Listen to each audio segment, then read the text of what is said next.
Pag ika'y takot sa Diyos, kinikilala mo, sumasampalataya ka, gumagalang ka sa ating Panginoong Diyos. Kapag ika'y takot sa iyong kapwa, takot ka sa iyong sarili, ikaw ay nakahiwalay sa iyong pagkilala sa ating Panginoong Diyos. Ang Diyos na si Jesus, sa kanyang muling pagkabuhay, ay naandyan ang pagsasabi nating ang Diyos ang nagdigtas sa ating lahat. Tatanggalin niya ang ating mga isipang mali. Babaguhin niya ang ating kalooban at dadalhin tayo sa malalim na ugnayan sa ating Panginoong Diyos. Muling ang nabuhay ang ating Panginoon.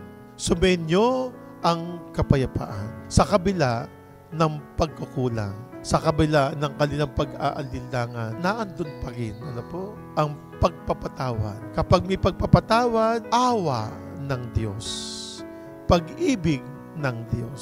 Tayo na ang nagkulang, tayo na ang nagkamali. Ang Ama nating nasa langit ang nagpadala pa ng magpapatawad at magliligtas sa ating mga kasalanan. Ang banal na awa ng Diyos, subalit sa labis-labis na pag-ibig ng ating Panginoon Diyos, ito po, ibinibigay po sa atin ngayon ang kanyang banal na awa, banal na habag.